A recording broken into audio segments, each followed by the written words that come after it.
M Q M Pakistan کو وزیر اعظم پاکستان کی جانب سے ملنے والے 20 ارب سے کراچی اور حیدرآباد کے علاقوں کی گلیوں میں ترقیاتی کاموں کا آغاز ہو گیا ہے۔ مزید تفصیلات جان لیتے ہیں ڈپٹی بیورو چیف سے۔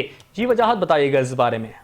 آج دیکھیں، میں اس وقت موجود ہوں گلشن اقبال کے اندر۔ گلشن اقبال میں متحدہ قومی موومنٹ پاکستان کی جانب سے اندرونی گلیوں کی استرکاری کا سلسلہ شروع کر دیا گیا ہے۔ متحدہ قومی موومنٹ پاکستان کے ایم این ایس ممبر قومی اسمبلی کو وفاقی حکومت وزیر اعظم پاکستان کی جانب سے 20 ارب روپے کی خصوصی گرانٹ دی گئی تھی، جس میں 15 ارب روپے کراچی کی ترقیاتی کاموں کے لیے جبکہ 5 ارب روپے حیدرآباد کی ترقیاتی کاموں کے لیے دیے گئے تھے، جس میں سے 15 ارب روپے جو قومی اسمبلی کے ممبران کو دیے گئے تھے کراچی میں، اس پہ S I D C L جو کمپنی ہے اس کی جانب سے ترقیاتی کاموں کا آغاز کر دیا گیا ہے۔ گلشن اقبال کا کے ڈی اے مارکیٹ کا روڈ ہے، جہاں پر روڈ کارپیٹنگ کی تیاریاں کی جا رہی ہیں۔ میں آپ کو دکھاتا چلوں خصوصی بات کہ اس روڈ کارپیٹنگ کے لیے پہلے روڈ کو اکھاڑا گیا، اس کے بعد اس روڈ کے اوپر اس طریقے کے پہاڑی پتھر ڈالے جا رہے ہیں۔ دیکھیں، یہ روڑی پتھر ہے، یہ دیکھیں، یہ پہلے روڈوں میں ڈالا جاتا تھا، اس کے بعد اس پہ کمپیکشن کی جاتی تھی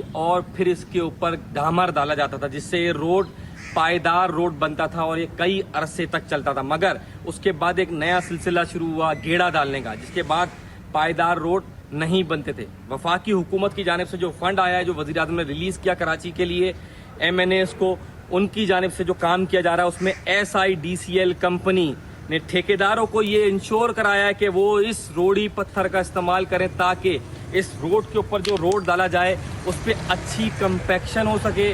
اس کے بعد اس روڈ کے اوپر ڈامر ڈالا جائے گا اور اس روڈ کو تعمیر کیا جائے گا۔ اسی طریقے سے کراچی کے دیگر علاقوں میں بھی یہ سلسلہ جاری ہے۔